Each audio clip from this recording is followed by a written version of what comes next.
Some videos feel cursed the second you press play. They don't scream for attention, they just sit there, waiting.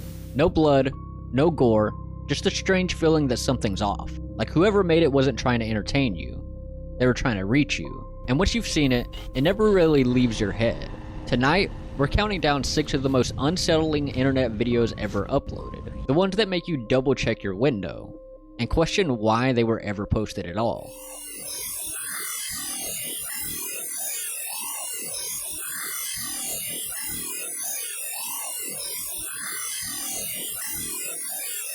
In 2015, a 2-minute black and white clip surfaced. A plague doctor figure stalking the ruins of a real abandoned psychiatric complex near Otwock, Poland. The file's title, 11B-X-1371, came from text on a physical DVD reportedly mailed to the tech blog GadgetZZ, then mirrored to YouTube with the caption, "Are you listening?" What looks like noise isn't.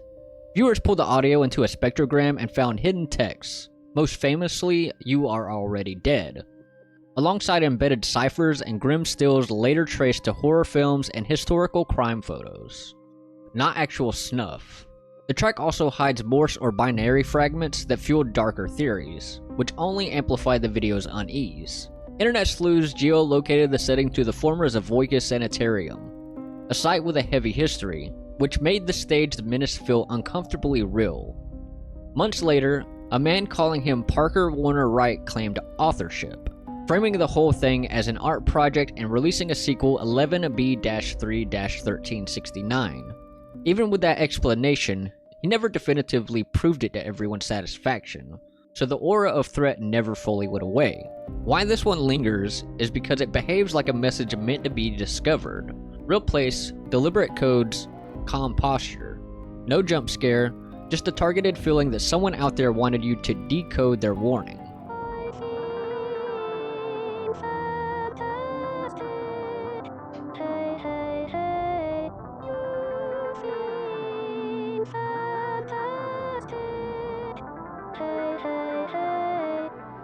On the surface, it's simple. An android named Tara stands in a living room, turns her head in stiff little arcs, and sings, "I feel fantastic. Hey, hey, hey," before slipping into a chant of "run, run, run." The upload that most people know hit YouTube in 2009 with no context, but the footage itself traces back to 2004 and a robotics musician named John Bergeron, who pitched Tara as the world's first android pop star. The unease comes from the details. Tara cycles wigs and outfits like she's being dressed between takes, and then, without warning, the video cuts to a silent backyard. The camera pushes in on the grass for a few seconds, then snaps back to Tara, who resumes with a flat, "Please leave," and more "Run, run, run." That 5-second garden insert is the crack that let myths crawl in. For years, viewers spun theories that the creator was a killer, that Tara wore victims' clothes, that the backyard was a burial site. None of that has ever been proven. What we can verify is that Bergeron released multiple Tara videos on his Android World site and even a DVD, Android Music Videos Volume 1. A longer 15-minute cut later surfaced online, reinforcing that this was a homegrown music robotics project, not a confession tape. And yet, it's still one of the internet's great uncanny relics. It looks cheap, but feels personal. Cheerful lyrics over lifeless eyes. A house that seems staged for someone who never arrives. A backyard that means nothing and somehow everything. The result is peak Uncanny Valley. So influential that it's been cited alongside other broadcast horror inspirations and even referenced in later media. Shaye? Are you still doing that hand thing? I heard you're doing the hand thing today. God, what is that? Shaye, what is it?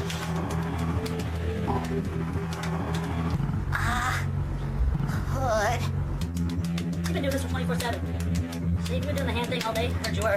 Shaye St. John wasn't a real person. She was a fictional persona created by artist and filmmaker Eric Fournier, who built an entire mythos around a disfigured supermodel, living in a broken, candy-colored nightmare. The videos first circulated as short triggers, tapes in the late 1990s, and later hit YouTube on the channel Elastic Spastic Plastic Fantastic in 2006 and 2007. Hand Thing is the clip most people remember. Uploaded to YouTube on July 13th, 2007. It opens with a masked, wigged figure peeking around a doorway before cutting to Shaye. Face fixed behind a rubber mask, mannequin arms clacking together in a compulsive metronomic pattern while another voice asks, "Are you still doing that hand thing?" The effect is pure VHS fever dream. Jagged edits, warped audio, and a performance that never breaks character. Fournier leaned into an invented backstory. Shaye, the supermodel, survives a horrific accident and shadowy, mind-controlled experiments, but the reality was performance art. A mask, prosthetic limbs, and a wheelchair when the costume wasn't being worn. That collision of myth and DIY art is exactly why the videos feel so wrong.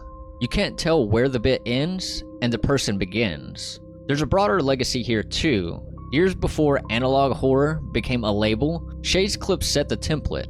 Lo-fi cameras, home video, cryptic dialogue, repetition, and a suburban backdrop that feels like it's rotting from the inside out. Those choices, more than any single scare, are what made a hand thing burrow into the internet's brain and influence later creators working in the VHS glitch liminal terror space. Fournier died in 2010, but the Shaye archive kept circulating. On DVDs, like the Triggers compilation and Shaye and Kiki, and through re-uploads after the original channel went down, ensuring that the character's uneasy laugh and clicking plastic hands never really disappeared.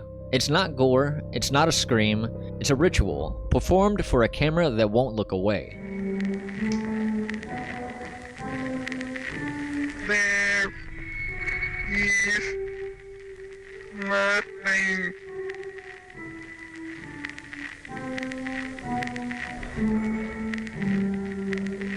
It opens quietly. A woman sits alone at a long dining table, holding a spoon in her hand.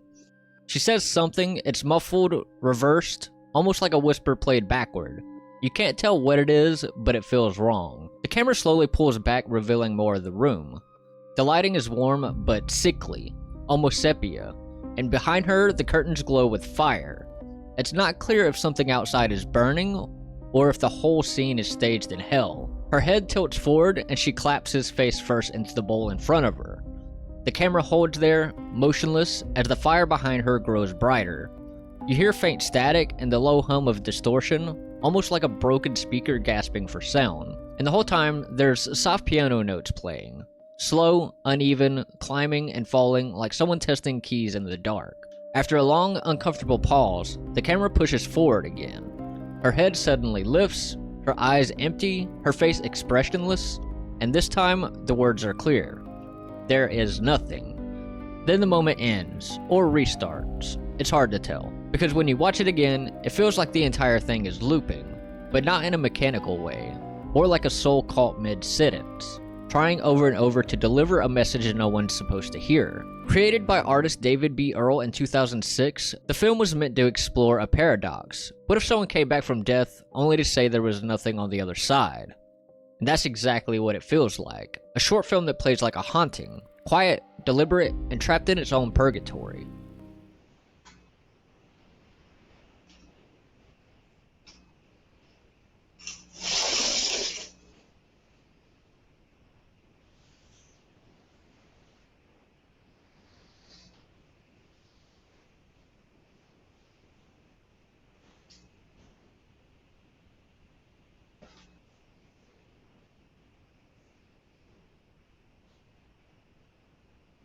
In July 2014, Bennett uploaded his first sitting and smiling video. In each one, he simply sits cross-legged in what looks like a spare room, stares directly into the camera, and smiles, motionless for 4 hours. He described the project as something the internet was lacking. It seemed like it needed to be done, and nobody else was doing it. What makes the work deeply unsettling, one is the duration.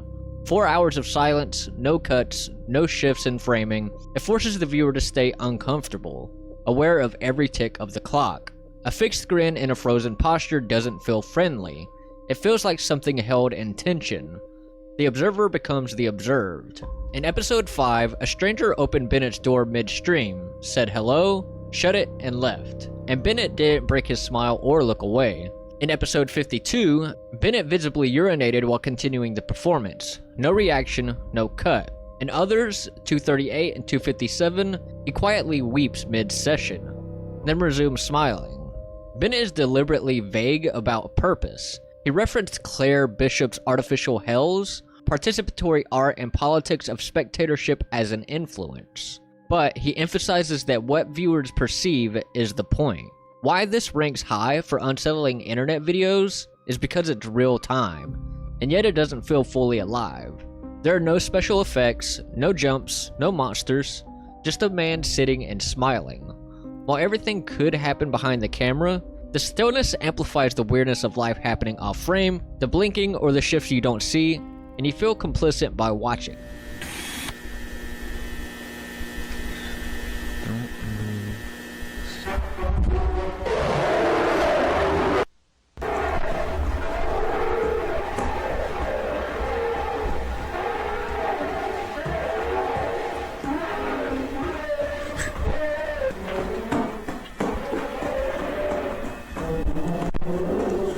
The idea of the Backrooms started as a 2019 post on 4chan.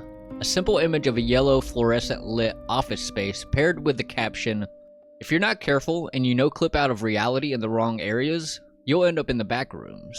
That single photo became one of the most recognizable pieces of liminal horror on the internet. Endless, empty hallways that feel both familiar and wrong. A place outside reality, made of old carpets, flickering lights, and the constant hum of electricity. 3 years later, in early 2022, a teenage filmmaker named Kane Persons, better known as Kane Pixels, turned that concept into something that felt real. His short film, The Backrooms Found Footage, opens like a home video.